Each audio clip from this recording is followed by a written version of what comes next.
avoir M. Matteo Scardo au 24e Symposium international de Valca Monica et un article a déjà été publié également dans les actes de ce colloque. Sa recherche a comme titre « La naissance de l'art au Paléolithique, investigation sémiotique pour une archéologie de l'image » et vise à conjuguer cognitivisme et sémiologie visuelle de façon à pouvoir interpréter l'émergence de l'image au Paléolithique en tant que signe de développement cognitif de l'humanité.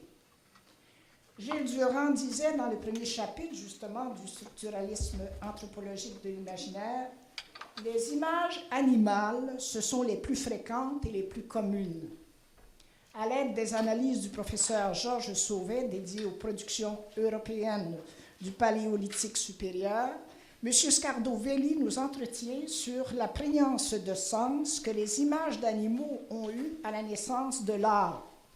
Ces propos confirmeront certainement la célèbre phrase de Lévi-Strauss « Les animaux sont bons à penser ». Alors, faites-nous penser.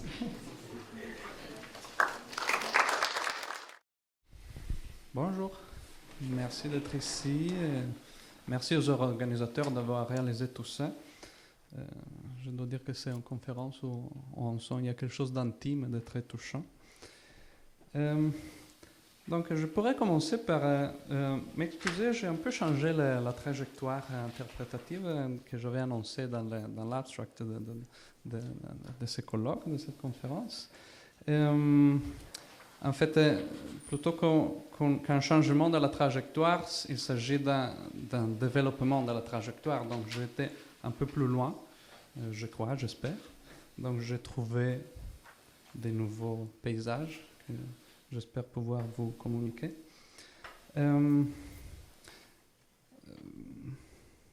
On pourrait dire qu'en général, j'ai eu du mal à appliquer les théories durandiennes et jungiennes. Je voulais faire un couplage de ces deux gros univers de pensée. Surtout parce que ces deux théories partent d'une assumption que nous tous, je crois qu'on fait de façon inconsciente. C'est-à-dire que ceux qui ont réalisé les peintures du Paléolithique étaient des individus, étaient des hommes modernes, étaient des homo sapiens sapiens comme nous. En fait, il s'agit d'une présomption parce que on sait que le domaine imaginaire, justement, non, ce n'est pas le domaine imaginaire, mais on sait qu'il y a une émergence de l'être humain en tant que tel qui passe par des étapes qui sont plurivocales, qui connaissent différentes ontologies. Donc, il n'y a pas simplement non-être humain, être humain tout simplement, mais il y a des différentes ontologie, voilà, par rapport à l'espèce, à notre espèce. Donc, procédons avec ordre. Je vais commencer par donner une très brève explication de ce que l'on entend par art paléolithique européen. Dans le terme art, plus ou moins, on devrait l'avoir entendu tous. Malheureusement, pour ce qui concerne l'art paléolithique, il y a un féroce débat qui vise à écarter ce terme parce que il est considéré comme étant imbibé d'une culture qui est la nôtre, qui ne correspond pas à la culture du Paléolithique. Mais je vais passer là-dessus. Moi, je considère la définition minimale la plus efficace, c'est celle élaborée par Niklas Luhmann, qui dit que l'art, c'est de la communication à même la matière. Paléolithique fait référence à un intervalle de temps qui va du premier façonnage lithique, il y a 2 500 000 ans à peu près, jusqu'à l'introduction de l'agriculture, un mode de vie sédentaire. C'est divisé en 3 périodes. Moi, je m'occupe du Paléolithique supérieur, je ne vais pas spécifier ici, pardon, qui fait référence, donc c'est un concept eurocentrique, le Paléolithique supérieur, parce que ça correspond à l'arrivée et au changement culturel que les Homo sapiens ont déclenché en Europe. Donc c'est sûr que les Homo sapiens dans le monde ne se sont pas donné, un rendez-vous et on commence à faire de l'art, non. À peu près toutes les sociétés ont suivi des trajectoires différentes, mais l'eurocentrisme est encore dominante, peut-être malheureusement. Donc le Paléolithique supérieur sera de 32 000 avant le présent à 10 000 avant le présent, à peu près 32 000 c'est Chauvet, donc le premier monuments de l'art paléolithique, 2000 avant la présence de l'agriculture. Donc c'est une période très intéressante, il se passe beaucoup de choses, probablement c'est la période pour comprendre d'où on vient. Du point de vue de l'art, donc on utilise ça. Du point de vue de l'art, on voit qu'il y a continuation d'une série de pratiques très anciennes, donc qui sont déjà utilisées depuis des millénaires, notamment en Afrique du Sud, par exemple, il y a 100 000 ans. On utilisait déjà l'ocre rouge. On n'a pas de vidéos de l'époque, donc on ne sait pas exactement qu'est-ce qu'ils faisaient avec ça. On pense pour colorer la peau ou aussi pour d'autres fonctions non esthétiques, mais vu qu'il y a un choix non casuel de la couleur, on pense que la fonction esthétique est toujours la plus importante. Donc le paléolithique en Europe continue d'utiliser l'ocre, qui était aussi un pigment pour les cavernes. Ça c'est comment ça se présente l'ocre avant d'être transformé en poudre. Les pendentifs, donc, qui nous disent dans un mode de vie où la communication sociale, non, comme nous aujourd'hui, on communique à travers les vêtements, était déjà important. Et ça, c'est un autre exemple. Entre guillemets, Homo néandertal aussi faisait usage des coquilles pour se décorer. Évidemment, ce qui caractérise l'Europe, donc qui est un peu l'écart des processus esthétiques du reste du monde, c'est la production d'un véritable, entre beaucoup de guillemets, corpus artistique. Donc on le divise traditionnellement entre sculptures, il y a les Vénus, il y a aussi des animaux, et les œuvres, ça c'est un hybride homme, il est appelé l'homme au lion, c'est peut-être la plus ancienne sculpture qu'on a retrouvée à présent. Et les œuvres figuratives, disons, qui se divisent à leur tour. Ça, c'est un exemple d'une des grottes du paléolithique européen. Donc, tout mon corpus, c'est européen, je ne vais pas sortir de ça. Il y a aussi des gravures, ça c'est Foscoa, au Portugal, un site à ciel ouvert. Ça, c'est une gravure, pas dans un site à ciel ouvert fixe, mais sur des plaques supermobiles. Donc, les premières de formes ocre et pendentifs sont très répandues, je l'ai déjà dit. L'exceptionnel de l'Europe, c'est la quantité et la qualité des sculptures et des peintures.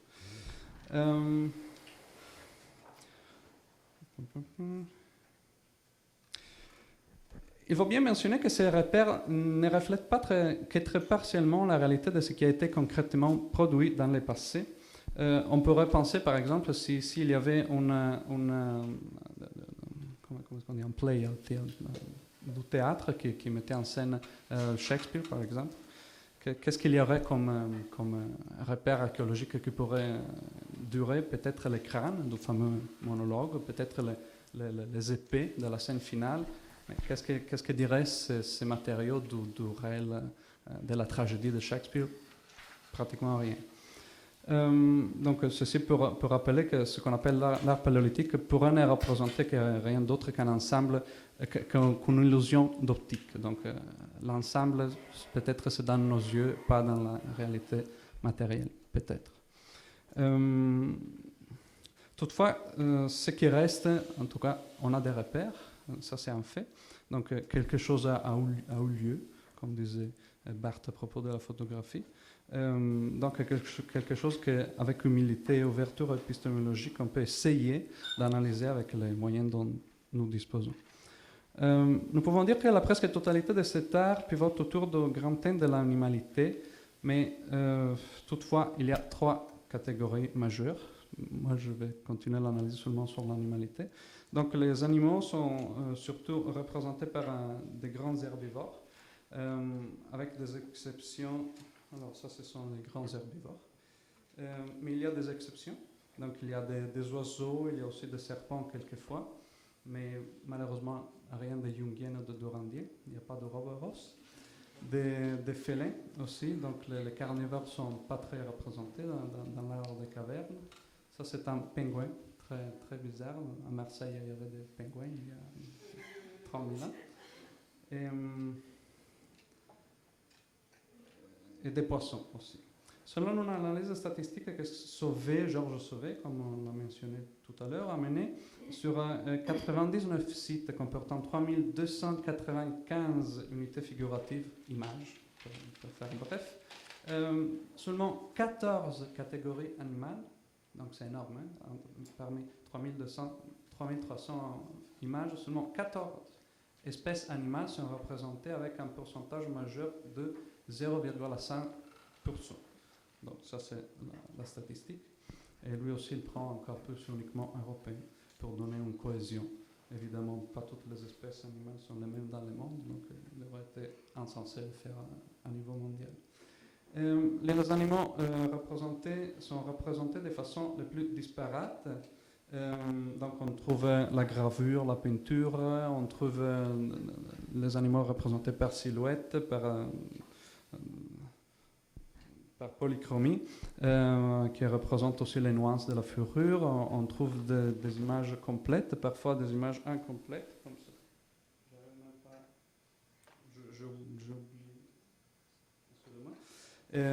On trouve souvent des images qui se superposent les uns avec les autres.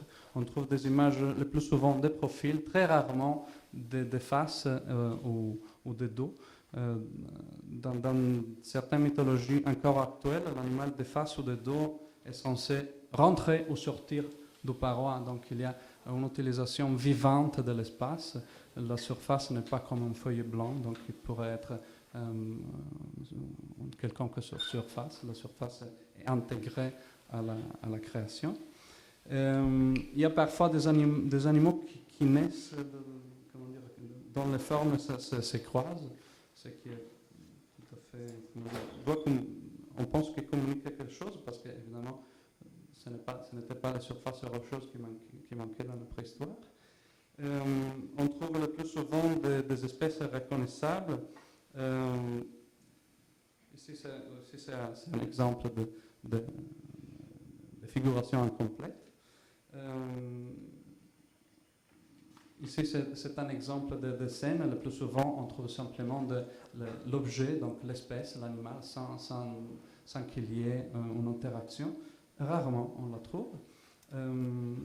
On trouve une utilisation parfois de parois, dont je ne peux pas mettre mon doigt parce que c'est très haut, mais le cheval de droite utilise ce qui a été nommé un rime plastique entre la forme du paroi qui paraît effectivement être la forme du visage d'un cheval, mais étrangement, l'artiste n'a pas utilisé cette forme, l'a laissée en tant que telle et a créé un autre visage.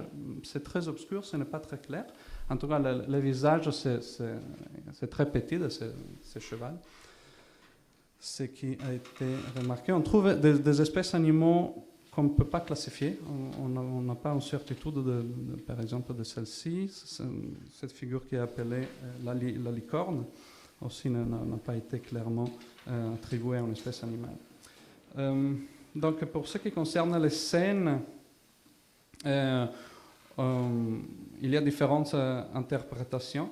Une chose qu'il faut tenir à l'esprit, garder à l'esprit, c'est que pour interpréter une scène, il faut une forte compétence langagière. Il y a des expériences menées sur des animaux qui, en effet, ont des compétences picturales, arrivent à déchiffrer des figures. Donc, la déchiffration des images en tant que soi pourrait être déclenchée par des processus mentaux de base, mais pas la déchiffration des scènes. Pour ce qui est des figures incomplètes, c'est possible c'est aussi une série d'hypothèses. Ils pouvaient être des preuves pour l'enseignement aux adolescents, par exemple. Ils désignaient une courbe, dis-moi de quelle espèce il s'agit, etc. Il peut aussi être un rapport comme sacré avec la paroi, avec la grotte. Donc, je fais un signe, mais je reçois un message, pas continuer, alors je m'arrête. On pourrait aussi penser que tout simplement, ils n'avaient plus envie de dessiner, mais ce n'est pas très probable. On ne trouvait pas de tests de couleurs dans les grottes, on ne trouvait pas d'esquisses, on ne trouvait pas de pratiques destructives, on ne trouve pas de pratiques de divertissement. Tout paraît très sérieux dans l'art des cavernes. Toute figure paraît émerger de la matière, même de la grotte. La surface de paroi est toujours utilisée pour donner corpus, pour donner corps à l'animal, donc avec l'utilisation de concavités ou de formes, comme dans le cas du cheval de pêche-merle. Et aussi, il ne faut jamais oublier qu'il y a une sexualisation de la caverne. Donc, quand il y a, par exemple, des sources d'eau, souvent on trouve des représentations autour qui n'endommagent jamais la source en tant que telle. Ou quand il y a des formes falliformes, parfois elles sont, on aide la forme falliforme à émerger de la paroi. Donc ça, c'était le premier grand thème. Ensuite, on trouve les représentations des êtres humains. Elles sont très rares, elles sont souvent incomplètes, elles sont souvent stylisées, elles sont parfois hybridées. Ici, il s'agit de Vénus, donc il y a ce qui pense, c'est dans le sein. Le dos, probablement, c'est l'arrière de la femme. Ici, c'est la fameuse scène des puits de Lascaux. Donc, on voit qu'il y a un être humain très stylisé avec une tête d'oiseau, ce qui a fait verser des kilomètres d'encre. Donc, ça c'est pas mal tout pour les êtres humains. Ici aussi, il y a une autre représentation d'un autre être humain. C'est très intéressant parce que il y en a beaucoup où l'être humain est comme dans une situation, il est blessé, il est en train de mourir. Et il est donc dans une situation particulière relative à la mort. Les mains, bon, on les connaît tous, ce n'est pas une particularité européenne. Ensuite, il y a les signes, ceux qui ont été appelés les signes abstraits. Ça, on appelle des macaroni, donc ce sont on passe la main sur une surface pas dure, qui garde les traits, les passages. On a des points et des lignes, il y en a beaucoup, il y en a des tonnes. Souvent sont topologiquement et stratégiquement disposés dans la grotte, à l'entrée, comme pour aviser celui qui est en train de rentrer. Attention, sous peu, il y a quelque chose, regardez, il y a une surprise. Aussi, on peut parler de signes plus complexes, donc de géométrie, comme ça, ici on voit les blasons de Lascaux. Ils ont été appelés ici par la tradition des années 50-60. Cela dit, on doit maintenant démontrer de quelle manière on peut mener une analyse durandienne sur ces corpus. Donc, commençons par le dire que malheureusement, les analyses statistiques de Sauvé, si elles nous confirment que l'art paléolithique européen représente un véritable phénomène unitaire, parce que, comme on a vu, les chiffres sont trop, elles parlent beaucoup. 14 espèces sur 2500 figurations, c'est très informatif. Donc on doit supposer une cohésion culturelle, mais ces analyses n'arrivent pas à bercer le système. La prise de connaissance des étonnantes régularités mathématiques ne mène à rien d'autre qu'une constatation tautologique de leur existence qui ne permet pas de s'avancer davantage dans une analyse centrée dans la sémantique ou la symbolique. En effet, c'est toute une épistémologie centrée sur le progressivisme qu'il faut effacer. Donc, surtout dans le domaine d'études de la naissance de l'art, l'épistémologie majeure voit absence de symboles, symboles confus, symboles clairs. Je crois que Durand serait d'accord avec nous en disant que le symbole précède le signe, l'archétypal précède la représentation consciente. Baudrillard dirait que c'est l'image qui nous pense. Au fond, il faut considérer qu'il ne s'agit pas d'individus psychologiques, comme j'ai déjà avancé. Jung, par exemple, dans une très belle page à propos de l'homme archaïque, parle de la psyché de l'homme archaïque comme étant une psyché du cosmos, une psyché du monde, une psyché de l'univers, une psyché parle, où tout étant a un message, en communication, en force. On appelle ça mana en anthropologie, où tout communique avec tout. Ceci justement parce qu'il n'y a pas de coupure. Le monde est psyché, le monde est l'homme. Durand affirme que la fantastique et transcendantale, terme interchangeable avec celui d'imaginaire, représente l'instance même de la liberté propre de notre espèce. Véritable liberté, si je peux me permettre, parce que soumise aux impératifs d'ordre biopsychique, qui résident au fond de chacun de nous, qui nous précèdent chronologiquement et ontologiquement, et qui par conséquent nous façonnent à leur image. L'archétype fait l'être humain et non vice-versa.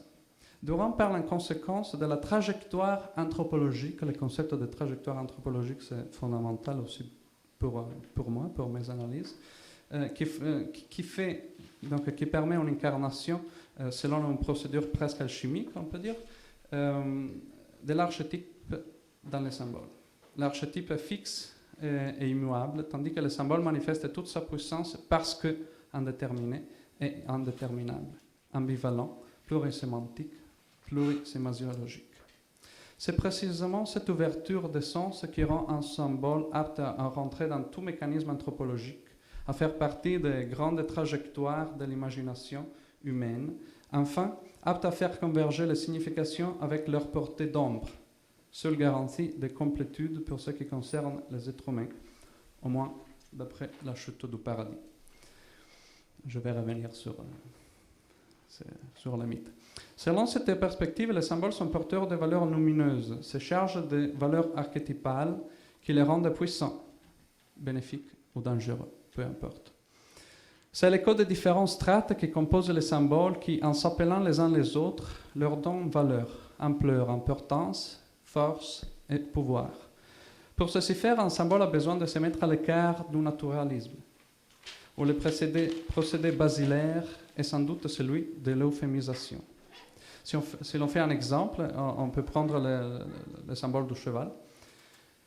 Cet animal, quand il va devenir un véritable symbole, aura tendance à incorporer une série de caractéristiques qui le rendront apte à se faire porteur de sens explicitement symboliques. Par exemple, il sera blanc ou noir, donc avec une bipartition dont Durand parle explicitement. Ou encore, il aura des ailes ou un corne au milieu du front. De même, si on prend un étang comme le soleil, il sera le plus resplendissant possible, le soleil haut, ou le plus néfaste, le soleil noir, et jamais un soleil médiocre, naturaliste. Alors, d'un point de vue sémiotique, ce processus d'euphémisation est possible seulement dans le contexte d'un régime de représentation, de négatif, là où le champ est libre pour le jeu des signes et des symboles, de changer de forme, cristalliser autour de soi de nouveaux sens, d'être contradictoire. Postuler l'humain en tant qu'espèce imaginatrice, c'est exactement postuler l'existence de cette même ouverture, l'ouverture du possible, où peuvent fleurir les fleurs poétiques et mystiques, l'expression c'est de Durand. Mais voici donc que nous sommes confrontés encore pour ce qui couvre 20 000 ans, je répète 20 000 ans, et qui ne change guère, tendu vers un naturalisme relatif, qui ne paraît pas laisser de place à la fonction imaginative dont parle Durand, ni à celle irréalisante dont parle Sartre. En effet, pour une série d'autres raisons, il conviendrait mieux interpréter les images du Paléolithique, pas en tant qu'image, mais en tant que réalité. Donc, pas en tant que représentation, mais en tant que quantité intime. C'est dans les cavernes qu'on les retrouve, ce n'est pas que des images sur un écran d'ordinateur, où le jeu de projection et de création ne fait qu'un. Pour ça aussi, comme je disais, le monde parle, le monde psyché, selon une perspective jungienne. Les projections, les rêves pour l'homme archaïque sont réels comme ces microphones, peut-être plus. Comme il est encore le cas pour dans beaucoup de témoignages ethnologiques contemporains, par exemple en Afrique du Sud ou en Australie, le peuple à tradition orale prend ce que nous appelons des représentations pour des choses réelles, baignées dans l'ontologie. En tant que chose on comprend bien le pourquoi de la... Si on interprète les images, les figures paléolithiques en tant que chose, donc en tant qu'ontologiquement chargé, on comprend bien pourquoi de la stéréotypicité de leur réalisation. Comme toute chose de l'univers, il s'agit bien de la préserver en tant que telle, de faire en sorte que la nature continue son cycle, son rythme, le seul duquel peut venir le salut, incarné dans les concepts basilaires, universels et originaires de fécondité et nourriture. Certes, cette philosophie de la conservation ne nous appartient plus depuis la chute du paradis, je disais. Chute qui correspond au passage du monde de vie des chasseurs-cueilleurs à celui des producteurs de nourriture. Les chasseurs suivent les saisons, les troupeaux. L'agriculteur calcule, fabrique, crée. Peut-être on peut parler d'hybris par rapport à cette pratique. Caïn, l'agriculteur, est d'ailleurs le premier fils d'Adam et Ève, et aussi le premier homicide de l'histoire de l'humanité.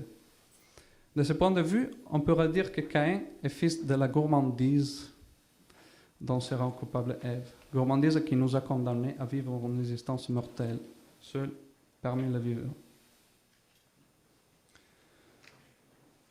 Mais je divague. Je disais que pour les chasseurs, la conservation des êtres est essentielle, le respect et l'égalitarisme aussi. Voici aussi pourquoi une analyse des symboles théréomorphes paléolithiques n'a pas le même sens que cette même analyse menée sur un corpus contemporain. Les figures d'animaux n'essayent qu'en de très rares cas de toucher les extrêmes d'où se nourrit tout processus symbolique. Les extrêmes où l'air est plus pur, peut-être dirait Nietzsche. Donc il ne me reste pas beaucoup de temps.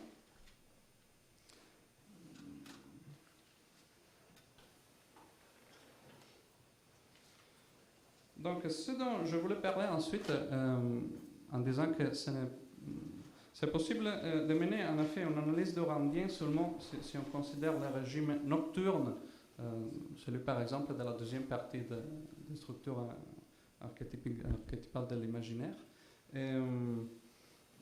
Donc avec les valeurs de la caverne, valeurs matriciales, d'inversion ou la mort. On a vu que le thème de la mort est très présent et où peut-être voilà, la mort c'est ce qui permet le salut final. Toutefois, je pense qu'une analyse de ces corpus peut être menée avec ce qu'on appelle aujourd'hui de grounded cognition. Donc c'est la pensée que toute cognition, tout processus abstrait, dans le processus de figuration, tant de création que comme de réception, est groundé, donc est basé sur des processus qui sont corporels, qui relèvent du contact avec le monde, qui relèvent d'un contact avec la perception, comme Durand même l'affirme. Et on peut par exemple, il y a des expériences où, comme dit Durand, les directrices de position, donc verticales ou horizontales, ont une influence réelle, cognitive, dans les jugements, par exemple le jugement d'ordre moral. Il y a beaucoup d'expériences où la perception, la catégorisation perceptuelle du monde rentre dans la catégorisation cognitive. Si on perd par exemple la partie du cerveau dédiée au faire, donc au travail manuel, on perd aussi toute la catégorie présente dans la mémoire relative aux instruments. Donc je crois qu'une analyse de ce type qui fait un pas en arrière par rapport aux analyses anthropologiques d'Orandien, qui fait un pas en arrière, notamment vers une considération biopsychologique. Je pourrais terminer en disant, mais pourquoi les catégories d'animaux, qui quand même se sont en fait l'animal fournit la nourriture, la viande, la fourrure, qui est si important dans un environnement climatique comme celui de l'Europe paléolithique. L'animal annonce les saisons. On ne sait pas trop si c'est lui qui cause les saisons ou ce sont les saisons qui causent ces mouvements. Bateson dit quelque part que Dieu, au début, est animal, car seulement l'animal paraît être toujours dans la vérité, à l'écart du doute, de l'angoisse, de la mortalité. L'animal représente aussi l'élément dangereux présent dans l'environnement, l'élément qui se pose en tant qu'antagoniste de l'espèce humaine. Mais comme on le sait, d'un point de vue psychanalytique, il n'y a pas d'antagoniste qui ne cache pas une similitude. C'est ainsi que, selon Jung, tout élément qui incarne notre angoisse ou peur est un élément qui réveille la partie qui demeure dans l'ombre. Donc on pourrait émettre l'hypothèse que les catégories animales ne constituent pas la partie d'ombre de l'individu, mais la partie d'ombre de la psyché. S'il est vrai, comme on a dit, que la psyché est cosmos, la psyché est environnement. Donc, on pourrait mettre l'hypothèse, la valeur ontologique de figuration paléolithique étant maximale, ces figurations permettent non pas de gérer les réels à même des symboles, mais de gérer les réels à même des réalités, des états mêmes. Comme l'affirmait Lévi-Strauss en parlant de totémisme, les animaux, ce sont des entités qui sont bonnes à penser, constituant des nœuds, des relations multiples qui vont du niveau cosmique, au niveau alimentaire, au niveau inconscient, au niveau de la pure fascination visuelle.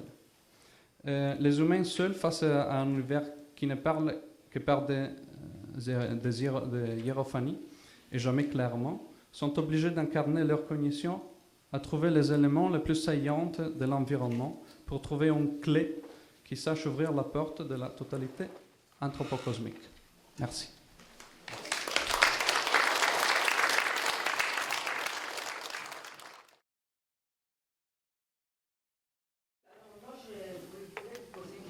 Oui. De nature générale. Est-ce qu'il y a des preuves du côté de l'anthropologie sur la capacité de l'Homo sapiens à cette époque, avant l'introduction de l'écriture, sur la distinction justement entre sens propre et sens figuré?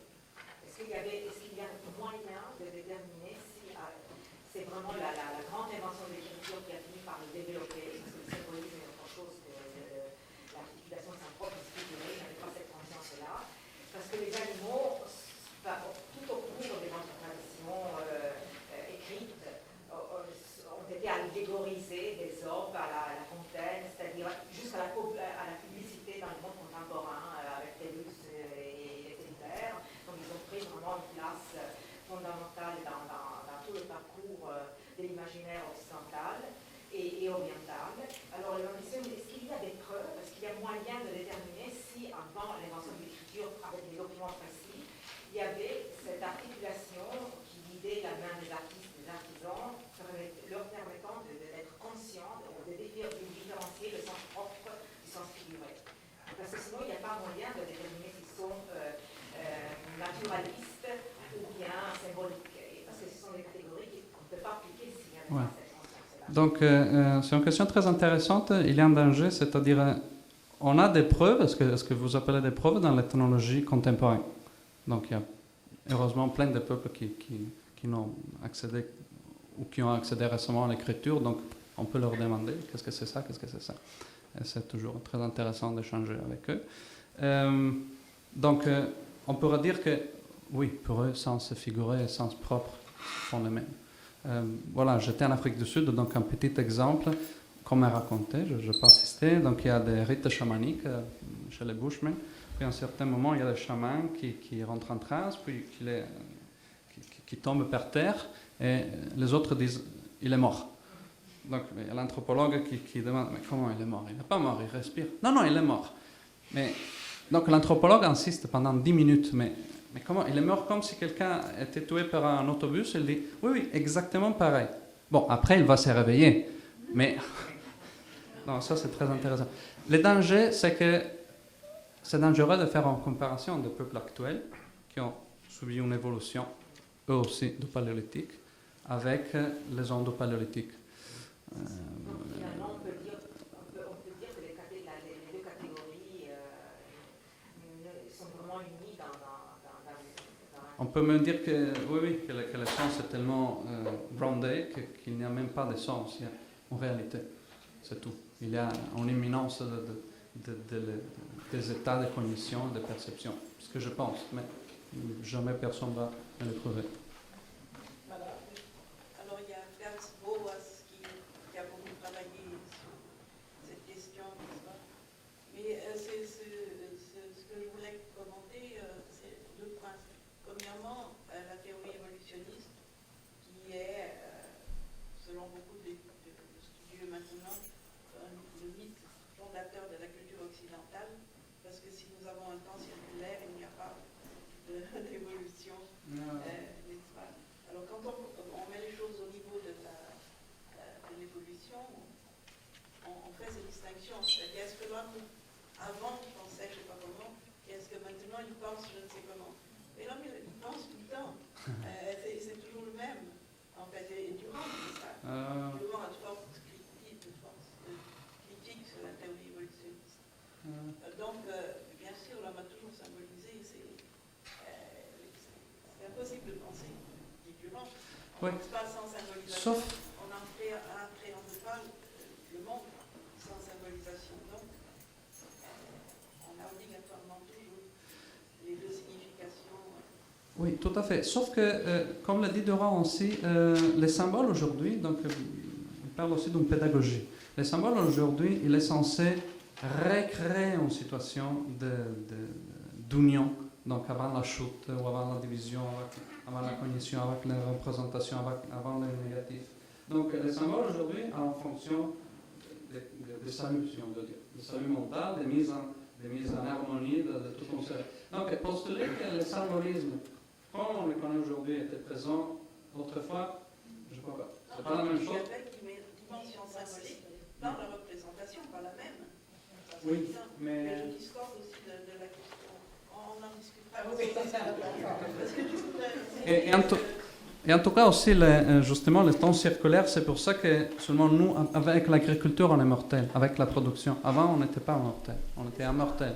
Il n'y avait pas, l'individu n'existait pas. Donc, si moi je n'existais pas en tant qu'individu, je ne meurs pas. Je me réincarne dans mes enfants. Donc c'est vrai.